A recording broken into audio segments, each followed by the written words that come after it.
বাংলাদেশের রাজনীতিতে ভারত একটা ফ্যাক্ট। সরকারে যেই বসেন অথবা বসার জন্য প্রস্তুতি নেন, যে কোনোভাবেই ভারতের সাথে তাদের একটা সুসম্পর্ক তৈরি করতে হয়। প্রতিবেশী রাষ্ট্র হিসেবে ভারতের সাথে সুসম্পর্ক আমরাও চাই ভারতের জনগণ বাংলাদেশের জনগণের মধ্যে মৈত্রীতে থাকুক, ভালোবাসা থাকুক, ঘুরতে যাব, ঘুরতে আসবেন, সব ঠিক থাকবে, বাট সমতা এবং সম্মানের ভিত্তিতে। আর ভারত বাংলাদেশের মধ্যে গেল 17 বছর আওয়ামী লীগ সরকারের আমলে মানুষ ভারতকে অপছন্দ করার একটা প্রধান কারণ ছিল সীমান্তে বিএসএফ কর্তৃক যে হত্যাকাণ্ডগুলো ঘটত অনৈতিকভাবে। আর সেই ঘটনাগুলো ঘটার পরে মাঝে মাঝে আমাদের সরকারের পক্ষ থেকে তৎকালীন প্রেক্ষাপটে বলা হইতো যে এরা গরুচুর, এরা কেন যায় বাবা, গেলে তো গুলি করে মারবেই।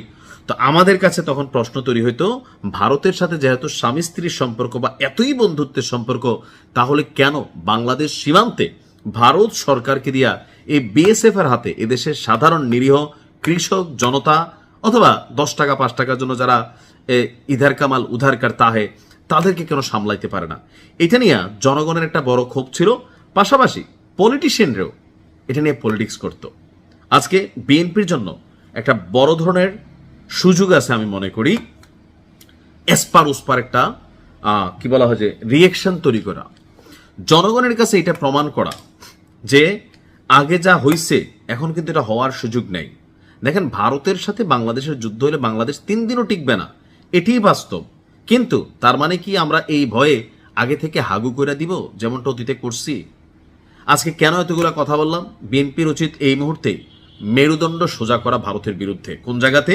সীমান্ত ইস্যুতে। কেননা গতকালকে রাত 12:30টার দিকে আপনার ঘটনাটা হচ্ছে ব্রাহ্মণবাড়িয়ার কসবা সীমান্তে গোপীনাথপুর ইউনিয়নের পাথুরিয়াদার সীমান্তে আপনার বিএসএফ এর গুলিতে 2 বাংলাদেশি যুবক প্রাণ হারিয়েছে। ভারতীয় সীমান্তরক্ষী বাহিনীর এই ঘটনায় আরো অন্তত 2 জন আহত হয়েছেন। ঘটনার প্রেক্ষাপট কি, কারা মারা গেল? উপজেলার ধাজনগর বাতানবাড়ি এলাকার খেবজু মিয়ার ছেলে মোরসালিন, কারা কারা চিনেন, বয়স মাত্র 22। মধুপুর গ্রামের মরহুম আলীর ছেলে নবীর হোসেন, বয়স 40। আর মোরসালিন গোপীনাথপুর শাহ আলম ডিগ্রি কলেজের এইচএসসি পরীক্ষার্থী ছিল। আহত অপর 2 যুবককে উদ্ধার করে কুমিল্লায় পাঠানো হয়েছে, তবে তাদের নাম পরিচয় জানা যায়নি। তো পরিবার এবং স্থানীয় সূত্রের দাবি, কয়েকজন চোরা কারবারি রাতে মোরসালিনকে বাড়ি থেকে ডেকে নিয়ে পাথুরিয়াদার সীমান্তে যায়। এ সময় আরো কয়েকজন ওই সীমান্ত এলাকায় যান। এ সময় বিএসএফ তাদের লক্ষ্য করে গুলি ছুড়লে ঘটনাস্থলে মোরসালিন এবং নবীর নিহত হন। পরে তাদের মরদেহ আবার ভারতে নিয়ে যায় বিএসএফ। তো বাসিন্দাদের বক্তব্য হচ্ছে যে নবীর হোসেনের ছেলে মোহাম্মদ তপনের বক্তব্য, তার বাবা সন্ধ্যা থেকেই বাড়িতে ছিলেন না, সীমান্ত এলাকায় যাওয়ার পর বিএসএফ গুলি চালিয়েছে। তো এখানে 20 থেকে 25 জনের একটি দল কাঁটাতারের সামনে গেলে বিএসএফ তাদেরকে লক্ষ্য করে গুলি ছোড়ে। এখন সেটা কেন গিয়েছিল আমি যদি দেখি, আমাদের ব্রাহ্মণবাড়িয়া সুলতানপুর 60 বিজিবি ব্যাটালিয়নের অধিনায়ক লেফটেন্যান্ট কর্নেল এস এম শরীফ বলছেন, গভীর রাতে অন্তত 15 জন বাংলাদেশি ভারতীয় চোরাকারবারিদের সহায়তায় পাথুরিয়া সীমান্ত দিয়ে চোরাচালানের উদ্দেশ্যে ভারতের অভ্যন্তরের 200 গজ ভেতরে প্রবেশ করে। চোরাচালানের মাল নিয়ে আসার সময় ভারতের 49তম বিএসএফ ব্যাটালিয়ন টহল দল তাদের বাধা দেয়। এ সময় বাংলাদেশি চোরা কারবারিরা বিএসএফ সদস্যদের উপর চড়াও হয়। হাতাহাতি ধাক্কাধাক্কির এক পর্যায়ে বিএসএফ এর 2 সদস্য 2 রাউন্ড ছররা গুলি ছোড়েন।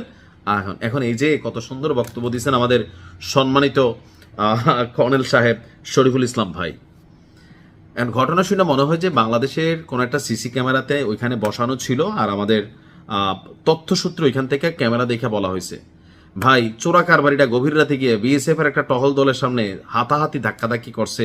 আর এই পর্যন্ত সীমান্ত হত্যার ইতিহাসে বিএসএফ কাউকে ধৈর্য নেওয়ার জন্য হাতাহাতি করছে মোরসালিন ভাই কি শরীফ ভাই, আমার আসলে জানা নেই। কারণ আমি এই ইস্যুতে আওয়ামী লীগ সরকারের সময় ন্যূনতম 50টা রিপোর্ট করছি, এবং আমরা যারা বিভিন্ন সময় সীমান্তে যাতায়াত করছি, অনেকে করছেন, মাল খাইতে গেছেন, অনেকে চোরা কারবারিতে গেছেন, সেইখানে আসলে মুখে কথা কম বলে বিএসএফ সোজা গুলি করে।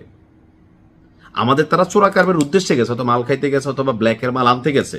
আমার কথা হচ্ছে এটা তো অন্যায়, অপরাধ। যদি অপরাধ হয় তাহলে তাদেরকে গ্রেপ্তার করুক। এখন গ্রেপ্তারের ইস্যুটা থেকেই ওই যে আমাদের যেই রাষ্ট্রীয় ভাষ্য, রাষ্ট্রীয় বলবো নাকি বিজিবির ভাষ্য বলবো, এই ভাষ্যটা কিন্তু একটা জিনিস ক্লিয়ারেন্স দিচ্ছে যে বিএসএফ তাদেরকে গ্রেপ্তার করতে গেছিল, তো তারা হাতাহাতি ধাক্কাধাক্কি করছে, এক পর্যায়ে বাধ্য হইয়া বিএসএফ গুলি চালাইছে। অনেকটা বাংলাদেশের এনকাউন্টার যেগুলো হয় এরকমই একটা মন্তব্য শরীফ ভাইয়ের কাছ থেকে আসছে। এখন হইতে পারে শরীফ ভাই সত্য, কিন্তু অতীত ইতিহাস কিন্তু এই ধরনের ঘটনাকে সাক্ষ্য দেয় না। অতীত ইতিহাস বারবার এটাই বলে যে ভারতের সীমান্তে যখনই কোনো বাংলাদেশি গরু চোরা কারবারি, মাদক চোরা কারবারি, মালখুররা ঢুকে বা কাছাকাছি যায়, ওই দেশে একটা চক্র থেকে বাংলাদেশে একটা চক্র থাকে, এখানে ধরেন 2, 4, 10, 20 টাকা, 50 টাকা, 500 টাকা, এই যারা এই কাজগুলা কইরা দেয় তারা পায়, আর আসল মুনাফা ধরা গডফাদার তারা নেয়। প্রাণ হারায় কারা? তারা। আমার কথা হচ্ছে অন্যায়কে আমি প্রশ্রয় দেওয়ার পক্ষে না। বাংলাদেশে যেসব যুবক ভারতে যাচ্ছে, যদি ভারতের কোনো যুবকও বাংলাদেশে এসে আমরা তাদের গ্রেপ্তার করব, গ্রেপ্তার করতে তারা যদি বাধাও দেয় তাহলে তাদেরকে আমরা কি করব? হাঁটুর নিচে গুলি করব। কিন্তু যখন গুলিটা সিনার মধ্যে লাগে, মাথায় লাগে, বুকে লাগে, তখন এটার কোনো ব্যাখ্যা হয় না যে বিএসএফ কি এই প্রথম কোনো ঘটনা ঘটাইছে। শরীফ ভাই, হয়তো আপনি আপনার পেশাদারির দায়িত্ব জায়গা থেকে আপনি এই কথাটা বলছেন, কিন্তু এই কথাটা আসলে কতটুকু সাধারণ জনগণের কাছে বিশ্বাসযোগ্য হবে? হতে পারে আপনি সত্য, আমি বলছি না যে ভাই আপনি শতভাগ মিথ্যা, হইতেও পারে আপনি সত্য, কিন্তু বিএসএফ এর অতীত ইতিহাস কিন্তু তা বলে না। আমার মনে হয় বাংলাদেশ রাষ্ট্রের পক্ষ থেকে, ওই যে আওয়ামী লীগের সময় আমাদের সাবেক স্বরাষ্ট্রমন্ত্রী কামাল, তিনি বলছিলেন যে হ্যাঁ সেখানে চোরা কারবারিটা যায়, এরা গরু চুরি করতে যায় কেন, এই জন্য তো বিএসএফ মারে, এমনি এমনি মারে নাকি? রাষ্ট্রীয় দায়িত্ব থেকে এই কথা বলার কিন্তু সুযোগ নাই। আমার লোকটা যদি ডাকাইতে হয়, রাষ্ট্র এটার প্রতিবাদ করতে হবে, আর নয়তো এই সীমান্ত ইস্যুতে বড় ধরনের একটা রিয়াকশন, ক্ষোভ, পলিটিশিয়ান এটা নিয়ে পলিটিক্স করবে, রাজনীতি করবে, মানুষের মধ্যে ক্ষোভ তৈরি হবে, এমনকি যে কোনো সময় যে কোনো কিছু আবারও এই দেশে ঘটতে পারে। সো এই বিষয়টাকে আমার মনে হয় হালকা নেওয়ার সুযোগ নাই। আমি জানি না যে এই 1-2 মাস সময়টার মধ্যে আসলে আর কোনো প্রাণ বিএসএফ এর গুলিতে গেছে কিনা। যদি গিয়ে থাকে, আপনারা সরকারের পক্ষ থেকে এখনই ভারতকে একটা শক্তিশালী জবাব দেওয়া দরকার।